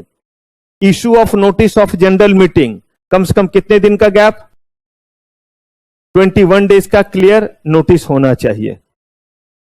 जनरल मीटिंग बुलाया और स्पेशल रिजोल्यूशन क्या कर लिया, पास कर लिया। कौन सा फॉर्म फाइल करेंगे, यूनिवर्सल है, 30 डेज के भीतर पास करेंगे जो आपका एसआर पास हुआ है। और उसमें जो है वो आप जो है वो इन सारे डॉक्यूमेंट को जो एज इट इज आपके हैं जो प्राइवेट पब्लिक के केस में, इसीलिए यहां पे जो है बोर्ड रिजोल्यूशन क्या है, ऑप्शनल है। अल्टर्ड एओए, अल्टर्ड एमओए, जो आपका रिजोल्यूशन पास हुआ है वो सारा कॉपी इसमें लगाइए। फाइलिंग ऑफ, ये देखिए आपका अलग है, INC 6, the 1% company shall file an application in form of INC within how many days, 30 days of passing a special resolution। और उसमें ये सारे डॉक्यूमेंट लगाएंगे। वहां पे हम MGT जो है वो 14 फाइल करते थे और INC 27। यहां पे हमने जो है वो आपका MGT 14 तो किया ही किया क्योंकि हमने SR पास किया था, साथ में यहां पे INC क्या किया, 6 किया, क्योंकि इस बार 1% कंपनी से क्या बन रहा है, पब्लिक और प्राइवेट बन रहा है। और जब प्राइवेट से पब्लिक, पब्लिक से प्राइवेट होता था तो कौन सा जाता था, INC 27 का हम यूज करते थे। ये सारे जो है वो डॉक्यूमेंट्स इसमें लगाइए, altered MOA AOA, copy of special resolution, list of proposed member, list of creditor, आप फाइनेंशियल स्टेटमेंट इसमें लगाइए और एफिडेविट दीजिए confirming that members and creditor of the company has given their consent for conversion. यानी कि जो हमारे creditor हैं और जो भी डायरेक्टर मेंबर हैं उन सब ने कंसेंट दिया है, उनकी तरफ से हाँ है। Ensure of new certificate of incorporation, जब आपका MGT 14 और INC क्या हो जाएगा 6 आपका कंफर्म, तो आपको क्या मिलेगा, certificate, fresh certificate of incorporation मिलेगा। Fresh certificate of incorporation and change name to the company in किस फॉर्म में, INC 25, ये भी आपका कॉमन है। वहां भी आपको फ्रेश सर्टिफिकेट किस में मिल रहा था, INC 25 में। अब उल्टा अगर करते हैं तो अब एक चीज देखिए जरा यहां पे, इस सारे के सारे चीज के दौरान एक बात खाली आप याद रख लेते हैं और वो बस इतना है कि INC 6 जाता है तो उसके अलावा बाकी जो भी चीज आप कर रहे हैं वो एज इट इज रह जाएगा। हाँ, बस कहते हैं ना कि नकल करने के लिए भी अकल चाहिए, ये नहीं कि 1% कंपनी की जगह प्राइवेट और पब्लिक लिख देंगे। आप समझ लीजिए कि आप जो है वो प्राइवेट कंपनी को पब्लिक कंपनी में कन्वर्ट कर रहे हैं, सारा प्रोसेस सेम जाता जाएगा क्योंकि वहां भी MOA होता है, AOA होता है, सब कुछ रहेगा। और यहाँ अंतर बस इतना ही हो गया कि वहां पे हमारा MGT 14 जो कि यहां भी जा रहा है, वहां INC 27, यहां पे INC 6 जाएगा। फ्रेश सर्टिफिकेट आपको वहां भी 25 में मिलता था, यहां भी तो एक ही फॉर्म तो एक्स्ट्रा आया और अलग आया, वो कौन सा, INC 6। अब किसको किस में बदल रहे हैं, उल्टा, कंपनी से किस में जा रहे हैं, 1% कंपनी में जा रहे हैं।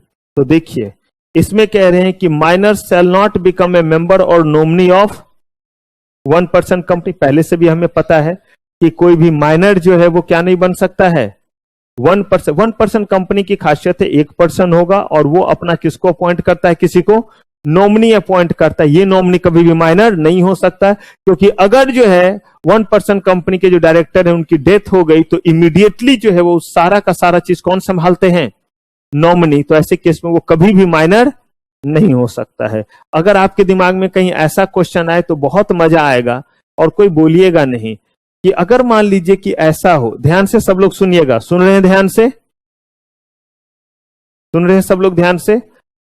अगर मान लीजिए कि कोई पर्सन, मुझे ही हंसी आ जाएगा, सीरियस जब ज्यादा होना चाहिए तो गड़बड़ हो जाता है।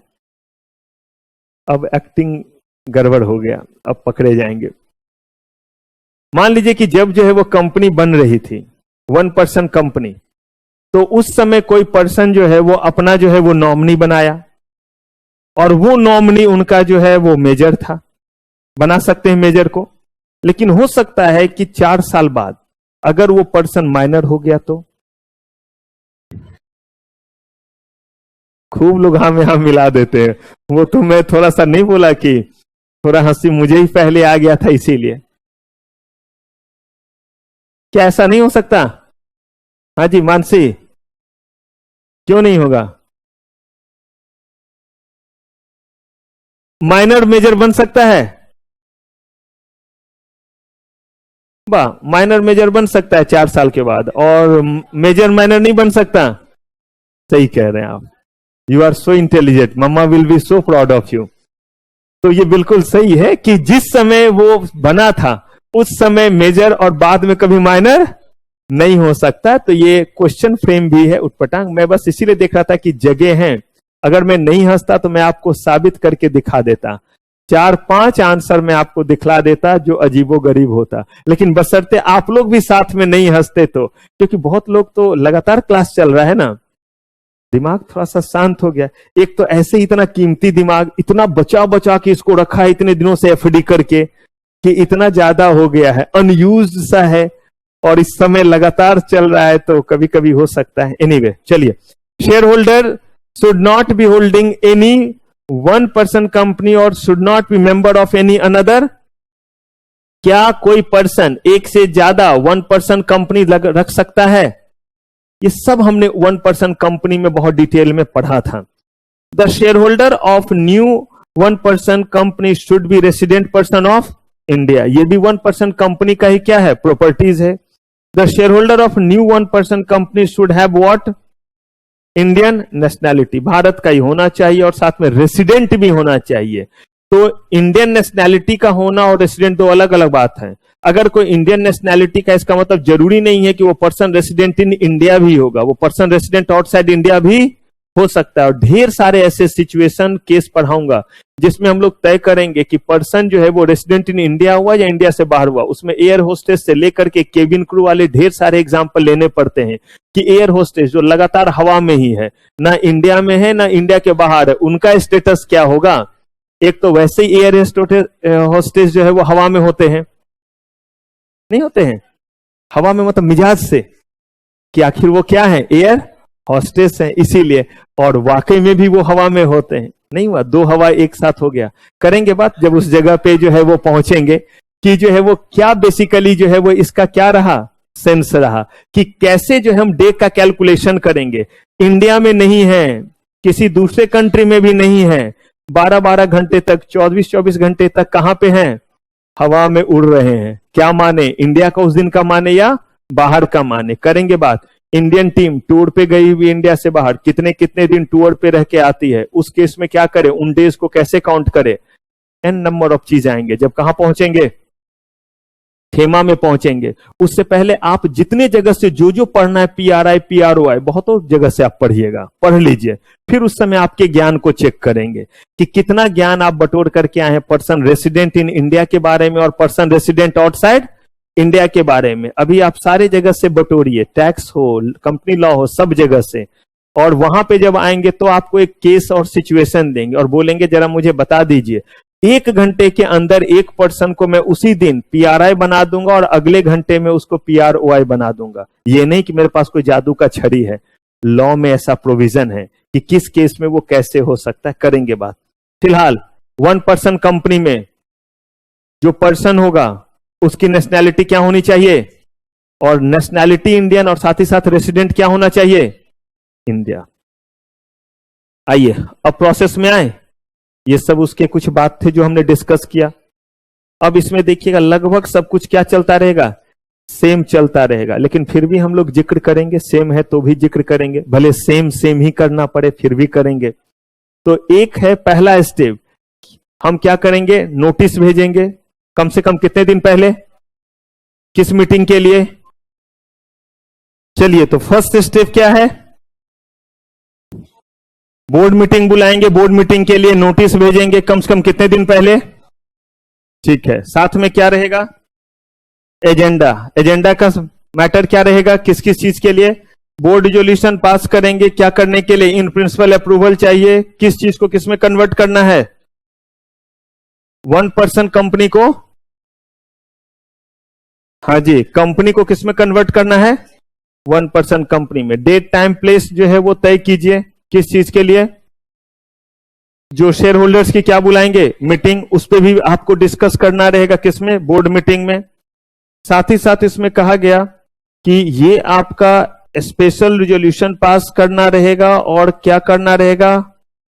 ऑल्ट्रेशन, एमओए और एओए में। वर्ड एमओए एओए क्यों है? चाहे वो 1% हो, चाहे वो 2% हो, चाहे 3% हो।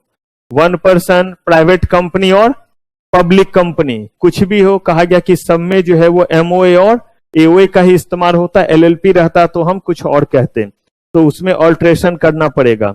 ऑथराइज करेंगे डायरेक्टर को नोटिस भेजने के लिए, कंपनी सेक्रेटरी को या डायरेक्टर को ऑथराइज करेंगे साइन करने के लिए, सारे तरह के चीजों को क्या करने के लिए? आरओसी के साथ कम्युनिकेट करने के लिए। अप्रूव करेंगे किस चीज को? ड्राफ्ट, एमओए और एओए को। ये सारा चीज एजेंडा था, यानी फर्स्ट स्टेप हमारा जो है वो मीटिंग जो है वो बुलाना है शेयर आपके बोर्ड ऑफ डायरेक्टर्स का, और इन सारे चीजों को पास कराना है। अब जो है वो नोटिस भेजेंगे किनको? कम से कम कितने दिन पहले? 21 clear days. General meeting hold करेंगे, स्पेशल रिजोल्यूशन पास करेंगे। एक तो कन्वर्ट करने के लिए, किसको कन्वर्ट करना है? 1% कंपनी को किसमें? हाँ जी, कंपनी को किसमें कन्वर्ट करना है? 1% कंपनी में। इसके लिए एओए और एमओए को क्या करना है? ऑल्टर करना है। इसके लिए रिजोल्यूशन पास हो गया। Before passing a special resolution in general meeting, company should get no objection in writing from existing what? Shareholders and creditors से हमें क्या चाहिए? एनओसी चाहिए। एसआर पास, एसआर पास के बाद क्या फाइल करते हैं? कितने दिन के भीतर? 30 दिन के भीतर। अब यहां पे आपका जो है वो ये सारे के सारे बस क्या जाएंगे? डॉक्यूमेंट जाएंगे, जैसे हम लोग भेजते वैसे ही document. Notice of general meeting along with what? Copy of explanatory statement. कोई फर्क नहीं पड़ता अंडर 102 के, क्योंकि एक्सप्लेनेटरी स्टेटमेंट में क्या क्या रहेगा वो लिखा हुआ है यहां। Certified true copy of SR, memorandum of association, Altered article of association और बोर्ड रिजोल्यूशन ऑप्शनल। चाहे तो भेजे, चाहे, देखिए कंपनी के फॉर्म से कंपनी के फॉर्म में जा रहा है तो बोर्ड रिजोल्यूशन आपका क्या है? ऑप्शनल है। बाकी के केस में ऑप्शनल नहीं है। आईएनसी कौन सा? 6। 1% कंपनी के साथ अगर कुछ हो रहा है तो आईएनसी क्या जा रहा है? 6। Public to private, private to public तो आईएनसी 27। 22 तो जाता है जब आप रजिस्टर्ड ऑफिस का एड्रेस कंफर्म करते हैं तो। Issuance of new certificate of incorporation किस फॉर्म में आता है? ये यहां नहीं लिखा हुआ है, किसमें? 25 में। जब आपका एमजीटी 14 और आईएनसी 6 को क्या मिल जाएगा? अप्रूवल, तो आपको फ्रेश सर्टिफिकेट ऑफ इनकॉर्पोरेशन दे दिया जाएगा। आइए, ये जो है हमने सारे तरह का कन्वर्जन तो देख लिया है। किस चीज का कन्वर्जन? जितने भी तरह के बिजनेस एंटिटी हमने बनाए थे उनका कन्वर्जन। एक एस्पेक्ट मैंने यहां लिखा है, companies authorised to register under the companies act 2013। ये जो मैंने लिखा है ऑथराइज्ड टू रजिस्टर, और वो भी जो है यहां जब आते हैं तो चैप्टर लिखा है कंपनीज ऑथराइज्ड टू रजिस्टर, ये आपका दिया हुआ है चैप्टर किसमें? 21 में। जहां ये कहते हैं कंपनी ऑथराइज्ड टू रजिस्टर, क्या सेंस हुआ? कंपनी ऑथराइज टू रजिस्टर, पूरा कंपनीज एक्ट ही तो इसी पे, प्राइवेट कंपनी बनाओ, पब्लिक कंपनी बनाओ, आप जो है वो 1% कंपनी बनाओ, कंपनी विथ लिमिटेड लायबिलिटी बनाओ, अनलिमिटेड लायबिलिटी बनाओ, गारंटी बनाओ, विथ गारंटी एंड शेयर बनाओ। तो फिर ये कौन सी बातें कर रहे हैं? ये एक खास हमारा जो है वो चैप्टर है, मतलब सिलेबस के अकॉर्डिंग नहीं, कंपनीज एक्ट के अकॉर्डिंग, चैप्टर नंबर 21। उसमें बेसिकली मेंशन किया गया है, जो सेक्शन 366 से स्टार्ट हो जाता है, जिसमें इन्होंने ये बताया है कि यहां पे कंपनी का मतलब ही पहले कुछ और है। मुझे एक चीज बताइए, क्या कंपनी का मतलब पार्टनरशिप फर्म है? क्या कंपनी का मतलब जो है वो सोल प्रोप्राइटर है? नहीं, यहां पे है। यही ये चैप्टर डील करता है। तो ये कहता क्या है, पहला लाइन जरा सा आप पढ़ के देखिए।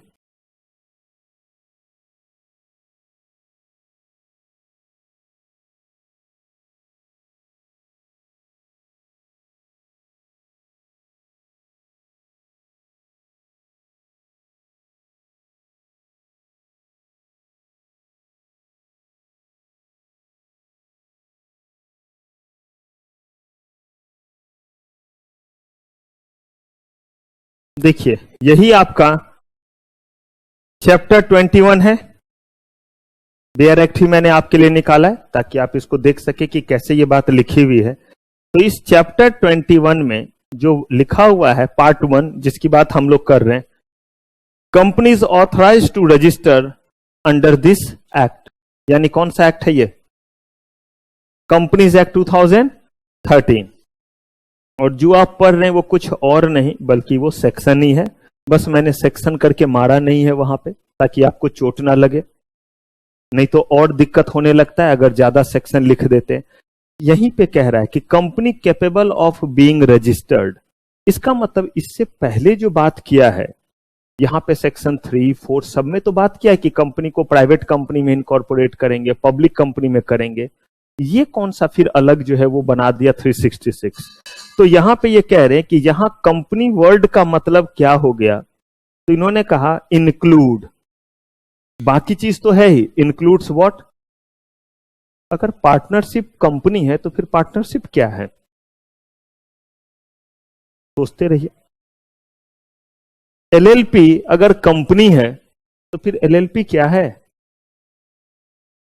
कॉर्पोरेटिव सोसाइटी अगर कंपनी है तो कॉर्पोरेटिव सोसाइटी एक्ट के तहत कॉर्पोरेटिव सोसाइटी कैसे बनता है? और सोसाइटी रजिस्ट्रेशन एक्ट के तहत सोसाइटी जब रजिस्टर्ड ही होती है तो सोसाइटी भी कंपनी हो गई, तो इतने सारे एक्ट क्यों बनाया? तब तो इसका मतलब पार्टनरशिप एक्ट ही बनाने की जरूरत नहीं थी, क्योंकि पार्टनरशिप जो है वो कौन, पार्टनरशिप का मतलब क्या हो गया? कंपनी। एलएलपी का भी मतलब, सोसाइटी का भी मतलब कंपनी, सबका मतलब कंपनी। लिखा हुआ तो यही है या कुछ और लिखा है? पढ़ के देखिए, इसलिए सामने रख दिया मैंने।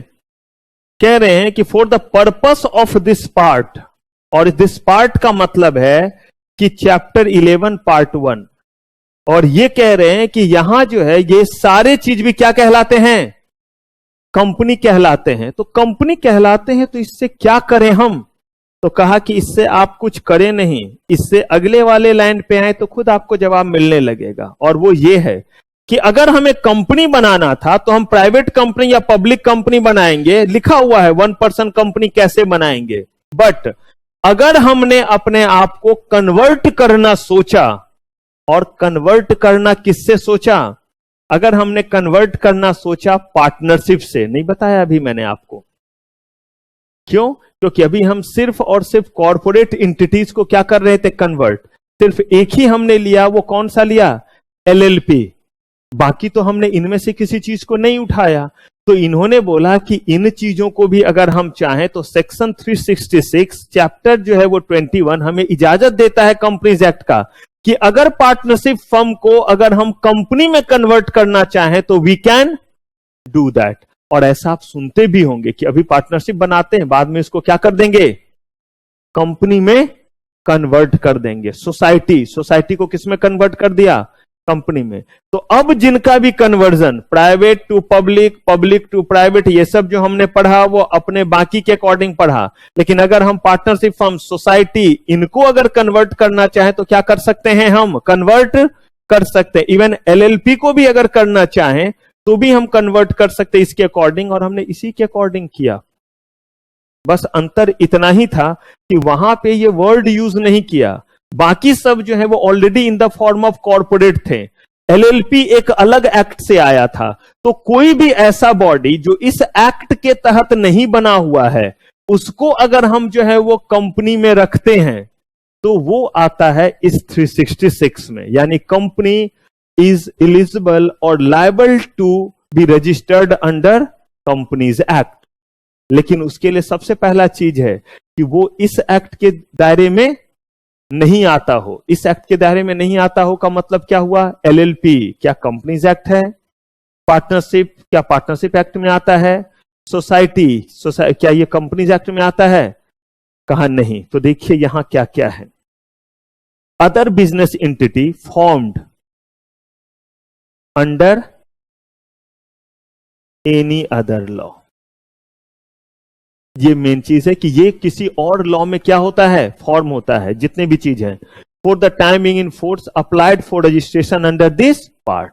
तो पार्टनरशिप एक्ट के तहत आप रजिस्टर्ड हुए, सोसाइटी एक्ट के तहत रजिस्टर्ड हुए, एलएलपी के तहत हुए, तब भी आप चाहें तो आपको 366 इजाजत देता है कि अपने आप को किसमें डाल सकते हैं? आप कंपनी के फॉर्म में रजिस्टर्ड कर सकते हैं। With the exception and subject to the provision contain in this section, any company formed whether before or after the commencement of this act, इसका मतलब है कंपनी एक्ट 2013 से पहले या 2013 के बाद ऑफ दिस एक्ट, और any other law for the time being in force or being otherwise duly constituted according to the law consisting of 2 or more member। बोला कि वो कोई भी एक्ट क्यों ना हो, चाहे ये वाला, इससे पहले वाला, इसके बाद वाला, अगर उसमें 2 या 2 से ज्यादा क्या है? मेंबर हैं, तो उसको हम कंपनी के फॉर्म में रजिस्टर्ड कर सकते हैं। ये 1% कंपनी की बात नहीं कर रहा है। ये अब जब भी बात कर रहा है तो प्राइवेट और किसकी बात कर रहा है? पब्लिक की बात कर रहा है। अगर आप पार्टनरशिप फर्म है, 2 या 2 से ज्यादा आपके पार्टनर हैं, एलएलपी है, 2 या 2 से ज्यादा पार्टनर है, सोसाइटी है, 2 या 2 से ज्यादा उसमें मेंबर हैं, और सोसाइटी का तो रूल ही है 2 या 2 से ज्यादा मेंबर तो होंगे, तो वो उसके इसमें क्या कर सकते हैं? कन्वर्ट कर सकते हैं। लेकिन यहां ध्यान से पढ़िएगा, may at any time register under this act as an unlimited company या लिमिटेड बाय शेयर या लिमिटेड बाय गारंटी। कुछ नहीं, 3 तरीके से कंपनीज एक्ट में आप अपने आप को इनकॉर्पोरेट करते हैं ना, limited by shares, limited by guarantee और लिमिटेड बाय एक अनलिमिटेड। बाकी तो 2 उसका जो है वो परमुटेशन कॉम्बिनेशन का, एक हुआ limited by shares, limited by guarantee और विथ अनलिमिटेड लायबिलिटी। तो कह रहे इन तीनों में से किसी तरीके में आ सकते हैं। तो अगर हम पूरा का पूरा चीज निकालें, एक नीचे का भी लाइन जरूर पढ़िएगा, क्योंकि ये कहता है इन सच मैनर एज में be prescribed and registration shall not be invalid। देखिए, registration shall not be invalid by reason only that it has taken place with a view to companies being wound up। कहा गया कि registration सिर्फ इस कारण से जो है वो इनवैलिड नहीं होगा, क्योंकि जो है वो जो आपने बॉडी बनाया था वो क्या हो रहा है? वाउंड अप हो रहा है। उसको आप क्या कर रहे हैं? खत्म कर रहे हैं। तो इन्होंने कहा कि भले सोसाइटी खत्म हो जाए, सोसाइटी मतलब सोसाइटी रजिस्ट्रेशन एक्ट से जो सोसाइटी बना है, हमारा सोसाइटी नहीं, एलएलपी पार्टनरशिप फर्म खत्म हो जाए, इससे कोई फर्क नहीं पड़ता। अगर आप कंप्लायंस फुलफिल करते हैं तो आप अपने आप को क्या कर सकते हैं, बशर्ते इस एक्ट के तहत आपका इनकॉर्पोरेशन ना हुआ हो। तो आप अगर इनमें से कोई भी एंटिटी है जो इस एक्ट के तहत इनकॉर्पोरेट नहीं हुआ है, किसी और एक्ट के तहत क्या हुआ है? इनकॉर्पोरेट हुआ है, तो वो इस एक्ट के तहत जो 3 तरह के फॉर्म है उनमें से किसी भी फॉर्म में क्या हो सकता है? रजिस्टर्ड हो सकता है। और उसी को हम लोग कह रहे हैं अनलिमिटेड, लिमिटेड बाय शेयर्स और by guarantee. Provided that company registered under the Indian companies act, बहुत पहले आया था, कौन सा? 1882, 1913, 1956 shall not register in pursuance of this section। यानी कोई अगर इसमें रजिस्टर्ड हुआ था तो भी वो किसमें रजिस्टर्ड नहीं हो सकता है? कंपनी एक्ट 2000, क्योंकि ये सब अलग अलग नहीं है, ये सब क्या है? एक ही है।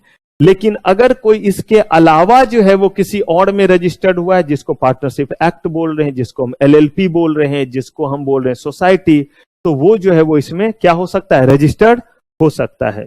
A company having the liability of its member limited by any act of parliament other than this act, liability of its member limited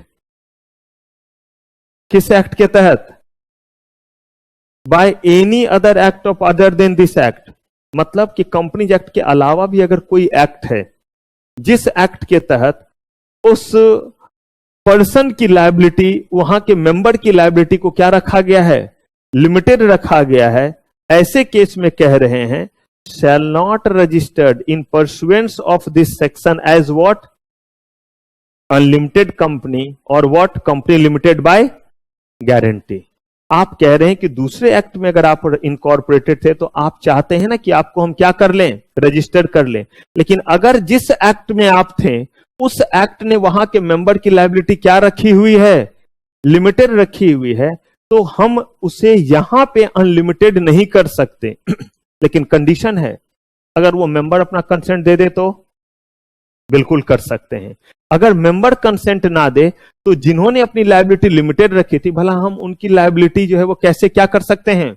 unlimited कर सकते हैं। इसीलिए उनको हम अनलिमिटेड के फॉर्म में जो है वो कंपनीज एक्ट में रजिस्टर्ड नहीं कर सकते। लेकिन अगर वो विथ लिमिटेड लायबिलिटी था तो कंपनीज एक्ट के तहत क्या हम उसको लिमिटेड लायबिलिटी के तहत रख सकते हैं या नहीं रख सकते हैं? रख सकते हैं। Company shall be registered in pursuance of this section, बार बार यही बोल रहे हैं। यानी कि हम बात करें 366 की, as a company limited by share only if it has what? Permanent paid up capital or nominal share capital of fix amount divided into shares. जब आप कंपनी बनाएंगे, शेयर्स के फॉर्म में बनाएंगे, गारंटी के फॉर्म में बनाएंगे, तो जो भी पैसे दिए जाते हैं वो परमानेंट नेचर के होते हैं या वो जो है वो टेम्पोररी नेचर के होते हैं? क्या मतलब परमानेंट नेचर का? बिना बायबैक के वो पैसे कम नहीं हो सकते। यानी अगर एक बार आपका पेड अप कैपिटल जो है वो 1 करोड़ हो गया, तो अगर आप कंपनी से पैसे निकाल लेते हैं काम करने, अच्छा, पेड अप कैपिटल जो आपका रिकॉग्नाइज होता है वो कैसे? आपने लोगों के बीच में शेयर इशू किया, लोगों ने पैसे दिए, लोगों ने जो पैसे दिए वो आपने पेड अप कैपिटल में डाला, पैसे आपके 1 करोड़ हो गए क्योंकि आपने 10 लाख शेयर क्या किया था? इशू किया था। कल के डेट में वो 1 करोड़ रुपए से कंपनी बिजनेस करेगी या उसको वहीं पे रखे रहेगी? इसीलिए तो जो है वो क्या किया है? इसीलिए तो फंड रेज किया है। तो मुझे बताइए, अगर उसमें से 50 लाख निकाल लिया तो पेड अप कैपिटल तो 50 लाख होना चाहिए, हाँ या ना? होना चाहिए। कभी सुना है कि कंपनी का पेड अप कैपिटल बिना बायबैक किए हुए जो है वो कम हो जाता है? कभी इन चीजों पे गौर भी किया है, सोचा भी है? कंपनी ने शेयर इशू किया, कंपनी ने जो है वो 1 करोड़ मान लीजिए शेयर इशू किया, ध्यान से सुनिएगा, 1 करोड़ शेयर कितने रुपए वाले? 10 रुपए वाले। कंपनी के पास कितना आ गया? 10 करोड़। कंपनी का पेड अप कैपिटल क्या कहलाएगा? 10 करोड़। और कंपनी के पेड अप शेयर्स कितने कहलाएंगे? 1 करोड़। और कंपनी का पेड अप कैपिटल हो गया। अब इसी पैसे का को वो निकाल करके क्या करेंगे? यूज करेंगे। तो क्या आपने सुना है कि कंपनी का यहां से 1 करोड़ निकला तो पेड अप कैपिटल 9 करोड़ हो गया, फिर 8 करोड़ हो गया? इसका मतलब, यही मैं कह रहा हूं, इसका मतलब जो है ये जो है एक ऐसा चीज है जो कहीं ना कहीं वर्चुअल इन नेचर होता है। ये ऐसा चीज नहीं कि जितना दिख रहा है वही दिखता रहेगा। यही आपने बोला ना लायबिलिटी, तो ये एक सेंस बस आ गया है कि हमारे ऊपर 10 करोड़ रुपया किसी ने क्या किया हुआ है? दिया हुआ है। अब उस 10 करोड़ का क्या हम इस्तेमाल कर रहे हैं, उससे हमारे देने वाला चीज कम नहीं हो जाएगा। इसीलिए इसको हम क्या बोलते हैं? Fixed capital. क्या बोलते हैं? यही वर्ड यहां ये यूज कर रहे हैं कि अगर इनके पास क्या होना चाहिए? परमानेंट पेड अप कैपिटल जो होगा वो फिक्स होने चाहिए। नॉमिनल शेयर्स जो वो किस नेचर के होने चाहिए? फिक्स्ड अमाउंट के होने चाहिए। एक और वर्ड यहां देखिए, तब आप चीजों को और अच्छे से कोरिलेट कर पाएंगे। ये वर्ड देखिए यहां 2 और मोर मेंबर, यहां पे बोला क्या होना चाहिए? यही तो हमारे जो है वो कंपनी जो बनते हैं, कंपनीज एक्ट 2015 के अकॉर्डिंग, इसका यही तो प्रॉपर्टी है कि उसमें जो है वो डायरेक्टर होंगे, उनका कैपिटल क्या होगा? फिक्स होगा। और इधर हम क्या कह रहे हैं? पार्टनरशिप फर्म हो, एलएलपी हो, सोसाइटी हो, जो भी हो, आप चाहो तो क्या बन सकते हो? आप जो है वो कंपनी के तहत रजिस्टर्ड हो सकते हो अंडर सेक्शन 366, बशर्ते आपके पास मेंबर कम से कम 2 होने चाहिए डायरेक्टर, और साथ ही साथ आपका जो है वो कैपिटल क्या होना चाहिए? फिक्स नेचर का होना चाहिए। आपके कहीं भी किसी भी तरह से आपका जो डॉक्यूमेंट्स बना हुआ है वो डॉक्यूमेंट्स आपका चार्टर्ड डॉक्यूमेंट्स जो है वो ये ना कहता हो कि आपकी लायबिलिटी क्या है, लिमिटेड है। अगर आपकी लायबिलिटी लिमिटेड है तो ऐसे केस में आप अनलिमिटेड कंपनी नहीं बना सकते। कंपनी लिमिटेड बाय क्या बना सकते हैं आप, शेयर्स और गारंटी, वो भी अगर वो एग्रीड अमाउंट दिया हुआ है तो, नहीं तो सिर्फ लिमिटेड बाय क्या बनेगा, शेयर्स बनेगा।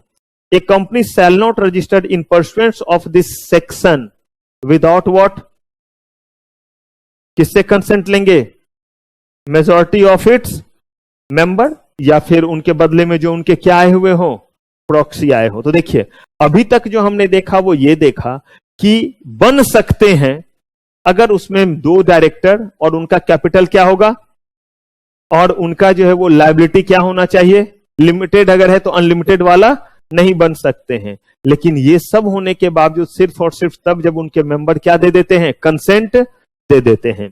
Where a company is not having liability of its member what, limited, possible. Partnership firm है, लिमिटेड है, सोसाइटी में लिमिटेड होता है, बट इसमें एलएलपी में लिमिटेड होता है, बट पार्टनरशिप फर्म में तो लिमिटेड नहीं होता है। तो यहां पे आ गया liability of its members limited by any act of parliament, not having the liability of its member limited, limited नहीं है। अभी इससे पहले क्या देखा कि अगर लिमिटेड है तो वो अनलिमिटेड जो है वो लायबिलिटी वाली कंपनी बन सकते हैं, नहीं बन सकते हैं। अब कह रहे हैं कि पार्टनरशिप फर्म अगर है तो उनके मेंबर्स की लायबिलिटी क्या है, अनलिमिटेड है। और any other law for is about to register as a limited company, the majority required to assent aforesaid कितना का होना चाहिए, जिसको बोलते हैं 75%। इसका मतलब अगर आप अनलिमिटेड के साथ थे, सॉरी अगर आप लिमिटेड थे तो आप अनलिमिटेड वाला कंपनी नहीं बन सकते हैं। फिर से कह रहा हूं, ध्यान से सुनिए, अगर आप क्या थे, अनलिमिटेड, अगर आप लिमिटेड थे तो कौन सी कंपनी नहीं बन सकते हैं, नहीं बन सकते। लेकिन अगर आप जो है वो पहले से ही अनलिमिटेड लायबिलिटी में थे तो क्या कर सकते हैं, लिमिटेड वाला बन सकते हैं, बशर्ते जो है वो 75% शेयर होल्डर क्या दे दे, कंसेंट दे दे। Where a company is about to register as a company limited by guarantee, assent resolution, each member undertake to contribute the asset of the company in the event of what, wind up। और यहां पे कह रहे हैं while he is a member or within 1 year after he ceases to be the member, किस चीज के लिए, for the payment and date of liability of the company। अगर मान लीजिए कि आप जो हैं वो सेक्शन 366 के अकॉर्डिंग क्या कर रहे हैं, आप चाहे तो फर्म थे, सोसाइटी थे, एलएलपी थे, आप क्या बने, कंपनी बने। कह रहे कि जब आप यहां कंपनी बनेंगे उसके बाद जब तक आप कंपनी में रहेंगे तब तक और उसके 1 साल बाद तक कंपनी की जो भी लायबिलिटी रहेगी उसके लिए आप अकाउंटेबल रहेंगे। और वो किस लेवल तक, अगर लिमिटेड बाय शेयर्स है तो उतने पैसे आ जाने चाहिए, लिमिटेड बाय गारंटी है तो उतने पैसे, और अगर अनलिमिटेड लायबिलिटी के साथ है तो जितनी भी लायबिलिटी है उन सब के लिए। लेकिन 1 साल के बाद की अगर कोई लायबिलिटी है तो उसके लिए आप अकाउंटेबल नहीं होंगे। और ये बात इसीलिए लिखा हुआ है क्योंकि पार्टनरशिप फर्म के केस में जैसे ही आप पार्टनरशिप से हट जाते हैं इमीडिएटली आपकी लायबिलिटी क्या हो जाती है, खत्म हो जाती है। लेकिन यहां पे ऐसा नहीं होगा। एक company with less than 7 member, कह रहे हैं कि अगर आप चाहते हैं पब्लिक प्राइवेट, यही तो कंपनी बनिएगा ना, लेकिन अगर मेंबर 7 से कम है तो क्या होगा, 366 के अकॉर्डिंग सिर्फ क्या बन सकते हैं आप, प्राइवेट कंपनी। और पहले ही हमने कहा था कि 2 मेंबर तो होना ही चाहिए। अगर 2 मेंबर नहीं होगा तो उस केस में तो आप 66 के तहत 366 के अकॉर्डिंग क्या नहीं बन सकते हैं, रजिस्टर्ड ही नहीं हो सकते हैं। Once the compliance with respect to requirement of chapter 21 of this act is done, तो आपको क्या करना पड़ेगा, 403 के अकॉर्डिंग जो स्टाम्प ड्यूटी है, जो ऑथराइज कैपिटल फी है, वो आपको क्या करना पड़ेगा, पे करना पड़ेगा। और जब वो आप पे करते हैं तब आप जो है वो इनकॉर्पोरेटेड कंपनी कहलाते हैं। और ऐसे केस में आपकी लायबिलिटी अगर लिमिटेड लायबिलिटी के साथ आए तो लायबिलिटी क्या रहेगी, लिमिटेड रहेगी। All secured creditor of company must either consented or have given no objection to company registration under this part. जो आपके पहले से क्या थे, क्रेडिटर वगैरह थे, उनका क्या मिलना चाहिए आपको। इसका मतलब हम किन की बात कर रहे हैं, एलएलपी में ऑलरेडी आपने देखा है, पार्टनरशिप फर्म में भी जो उनके क्या है क्रेडिटर्स वगैरह हैं, सोसाइटी के जो भी क्रेडिटर्स हैं उनके तरफ से कंसेंट आना चाहिए। आप इसको पब्लिश करेंगे, एडवर्टाइज करेंगे, एक इंग्लिश न्यूज़पेपर में और एक किसमें, वर्नाकुलर में। और आप जो है वो duly notarise affidavit from all members or partner to provide that in the event of registration under this part necessary document or paper shall be submitted to the registering. ऐसा इसीलिए किया गया ताकि ऐसा ना हो कि अभी आपने कंसेंट दिया है और उस समय डॉक्यूमेंट वगैरह आप जो है वो फाइल नहीं करते हैं। तो जितने भी मेंबर होंगे, किसकी बात मैं कर रहा हूं, एलएलपी, पार्टनरशिप फर्म, सोसाइटी, उन्होंने कंसेंट दिया है कि हम सेक्शन 366 चैप्टर 21 के अकॉर्डिंग जो अपने आप को रजिस्टर्ड कर रहे हैं, जो जो डॉक्यूमेंट होंगे वो सारे डॉक्यूमेंट्स हम क्या करेंगे, प्रोवाइड करेंगे। कंपनी हैज अर्लियर रजिस्टर्ड, साथ ही साथ इस बात को भी दे रहे हैं कि अपने आप को क्या करेंगे, dissolve as what, partnership, limited liability, cooperative society या जो भी और बिजनेस एंटिटी होगा। यानी हम कंसेंट देते हैं, सारे के सारे डॉक्यूमेंट्स आपको फाइल करेंगे और हम वो सारा प्रोसेस करेंगे जो प्रोसेस किसी भी जो है वो एंटिटी को क्या करने के लिए रिक्वायर्ड है, डिसॉल्व करने के लिए रिक्वायर्ड है। All provision contain in any act of parliament or any other law for the time being in force constituting or regulating the company, including in case of company registered as company limited by guarantee, deemed to be the condition and regulation of the company। कह रहे हैं कि जितने भी चीजें, चाहे जिस भी एक्ट के जरिए आप क्यों ना आए हो, तो अगर आप गारंटी वाले में आए हैं तो कंपनी लिमिटेड बाय गारंटी के सारे प्रोविजन अब से आप पे लगेंगे। अगर कंपनी लिमिटेड बाय शेयर्स में आए हैं तो आप चाहे किसी भी एक्ट से क्यों ना आए हो, यानी कि चाहे आप पार्टनरशिप फर्म थे, चाहे आप एलएलपी थे, चाहे आप सोसाइटी थे, आपके ऊपर ये सारे प्रोविजन लिमिटेड, अनलिमिटेड या फिर आपके जो है गारंटी, गारंटी विद शेयर्स, वो सारे के सारे एज इट इज क्या रहेंगे, एप्लीकेबल। और ये चीज आपके एमओए और आर्टिकल ऑफ एसोसिएशन में अकॉर्डिंगली क्या किया जाएगा, मेंशन किया जाएगा। All the provision of this act shall apply, लेकिन कह रहे हैं सब्जेक्ट टू फॉलोइंग, बाकी एज इट इज रहेंगे, लेकिन table 5 in schedule 1 shall not apply जब तक आप इसको साफ तौर पे क्या नहीं करते हैं, खुद से एडॉप्ट नहीं करते हैं। The provision of act relating to numbering of shares, यानी कि शेयर्स शुड बी नंबर्स, ये अगर आपने अपने मेमोरेंडम में एओए में लिखा हुआ है तभी होगा। अदरवाइज अगर आप वहां से इस तरफ आ रहे हैं तो जरूरी नहीं कि आपके शेयर्स क्या रहेंगे, नंबर्ड रहेंगे, यानी कि हर शेयर्स पे क्या रहेगा, नंबर रहेगा। शेयर सर्टिफिकेट पे सब कुछ मेंशन रहेगा, but it is not required that they are serially numbered, कि ये 1 2 3 4 इस नंबर से रहेंगे।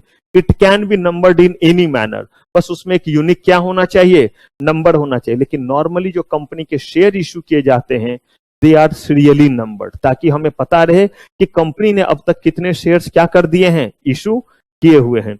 और इन the event of wind up, जो भी पैसे वाइंड अप के समय के लिए आपने बोला है वो आपको क्या करना रहेगा, पे करना रहेगा, लेकिन सिर्फ और सिर्फ उसी समय जिस समय वाइंड अप होगा। जैसे ऑथराइज कैपिटल आपने सुना है, इशूड कैपिटल सुना है। ऑथराइज कैपिटल वो हाईएस्ट लिमिट है, पढ़ाऊंगा मैं कैपिटल स्ट्रक्चर में आपको, जब आपको आईसीडीआर रेगुलेशन पढ़ाऊंगा, ठीक है, स्टॉक एक्सचेंज के बाद ही शुरू होगा, तो उसमें हम लोग कैपिटल स्ट्रक्चर के बारे में बात भी करेंगे। तो ऑथराइज मैक्सिमम लिमिट, इशूड जितने की आपको रिक्वायरमेंट है वो इशूड कहलाता है। सब्सक्राइब्ड लोगों ने जितना अपना फेथ दिखलाया, पेड अप लोगों ने जितना पैसा दे दिया, कॉल्ड जितना हमने मंगवाया, अनकॉल्ड जो हमने नहीं मंगवाया। रिजर्व कैपिटल, अनकॉल्ड कैपिटल का वो हिस्सा जो आप कभी भी अपने शेयर होल्डर से नहीं मंगाएंगे, सिर्फ और सिर्फ किस समय मंगाएंगे, वाइंडिंग अप के समय में। और ऐसा करते क्यों है ये जवाब वहां पे दूंगा आईसीडीआर पढ़ाते समय, और बहुत डिटेल में बताऊंगा। इसी के बारे में यहां पे कह रहा है, डेट और liability company incurred liable to be contributed to the liability concern before in the event of, सिर्फ क्या होना चाहिए वो, सिर्फ और सिर्फ एक ही कंडीशन में होगा, और वो कंडीशन क्या रहेगा? जब तक कंपनी जो है आपका जो है वो वाइंड अप नहीं हो जाता है, उस समय के अलावा और किसी भी समय में आप वो पैसा जो है वो एसेट के लिए कंट्रीब्यूट नहीं कराएंगे। देखिए, कॉन्ट्रीब्यूटरी का मतलब सिर्फ शेयर होल्डर नहीं होता है। शेयर होल्डर अलग चीज है, कॉन्ट्रीब्यूटरी अलग चीज है। वाइंडिंग अप में आप पढ़े होंगे कि कॉन्ट्रीब्यूटरी वो होता है जो शेयर होल्डर नहीं है बट उसके ऊपर कंपनी का कोई पैसा निकलता है। तो in the case of wind up, all the person will give their money to the company, और वो सारे क्या कहलाएंगे? कॉन्ट्रीब्यूटरी। कॉन्ट्रीब्यूटरी वो लोग भी होते हैं जिनको कंपनी से कुछ पैसे लेने हैं, they are also known as contributory. तो यहां पे कह रहे हैं कि आपके ऊपर सिर्फ और सिर्फ उतने ही पैसे का कॉन्ट्रीब्यूशन है। अगर आपने बाय शेयर लिया है तो शेयर्स का जो हिस्सा बचा है, गारंटी में अगर लिया है तो जितना अमाउंट आपने क्या किया था? गारंटी में दिया था।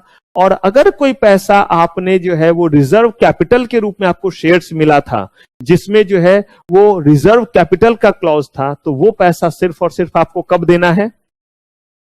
इतने के लिए आप कॉन्ट्रीब्यूटरी कहलाएंगे।